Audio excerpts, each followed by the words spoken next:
Assalamualaikum warahmatullahi wabarakatuh.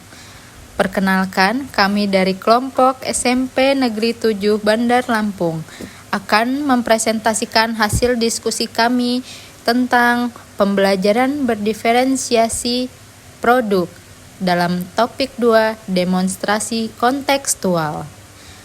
Perkenalkan, anggota kelompok kami yang pertama ada Gita Mutiara, Imas Anggraini, M. Idris Ismatullah, Kodrunada Nurfadilah, dan yang terakhir ada Sari Kurniawati Pasisa. Materi yang pertama yaitu pengertian pembelajaran berdiferensiasi. Menurut Tomlinson 2001, pembelajaran berdiferensiasi adalah usaha untuk menyesuaikan proses pembelajaran di kelas untuk memenuhi kebutuhan belajar individu setiap peserta didik. Jadi, pembelajaran berdiferensiasi adalah pembelajaran yang memusatkan keragaman setiap anak dan menjamin kebutuhan belajar, minat, dan profil peserta didik yang berbeda-beda.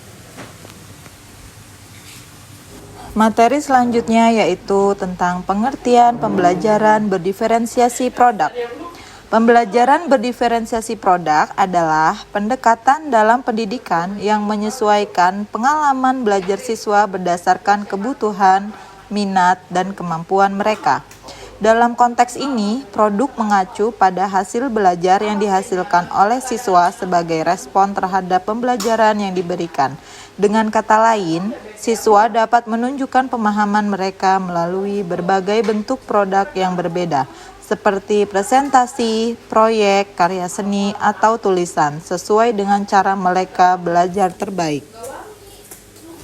Materi selanjutnya yakni contoh pembelajaran berdiferensiasi produk. Yang pertama ada minat belajar. Peserta didik ditawarkan pilihan atau aktivitas yang relevan dengan yang mereka sukai. Contohnya, peserta didik dapat membentuk kelompok diskusi berdasarkan hobi yang sama. Selanjutnya, perlunya kesiapan belajar. Hal ini disesuaikan dengan tingkat pemahaman dan keterampilan peserta didik sehingga tantangan yang diberikan sesuai dengan kesiapannya. Contohnya, pemberian pertanyaan pemantik sebelum materi baru diberikan. Selanjutnya ada gaya belajar. Nah, gaya belajar ini yang pertama ada auditory. Itu bisa berisi podcast, diskusi kelompok, maupun laporan atau esai. Lalu ada kinestetik yang berbasis proyek, simulasi peran atau permainan, dan kegiatan lapangan. Selanjutnya ada visual.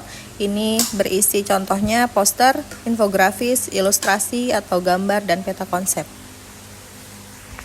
Hal yang akan saya lakukan jika menjadi guru. 1. Menyesuaikan dengan keberagaman dan kebutuhan peserta didik supaya dapat menyesuaikan materi pemahaman bagi peserta didik. 2. Menyiapkan pembelajaran yang sesuai dengan gaya belajar peserta didik supaya peserta didik dapat memahami pelajaran dengan baik. 3. Menyesuaikan tingkat kesulitan materi supaya peserta didik dapat dengan mudah memahami pembelajaran. 4.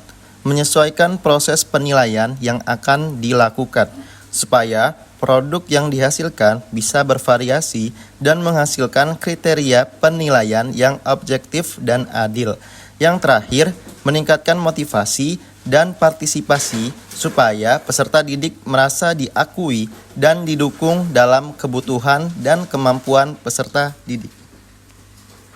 Baik, yang terakhir adalah kesimpulan. Guru yang menerapkan diferensiasi produk berarti guru memberi siswa kebebasan untuk mengeksplorasi dan menunjukkan pemahaman mereka dengan cara yang paling sesuai dengan mereka. Ini mendorong kreativitas, meningkatkan motivasi belajar, dan memungkinkan siswa untuk belajar dengan cara yang lebih personal. Dengan perencanaan yang matang dan pemahaman terhadap kebutuhan siswa, diferensiasi produk dapat menciptakan pengalaman belajar yang lebih efektif dan menyenangkan. Itu tadi presentasi dari kelompok kami, Burung Irian, Burung Cendrawasih. Cukup sekian dan terima kasih. Kami akhiri. Wassalamualaikum warahmatullahi wabarakatuh.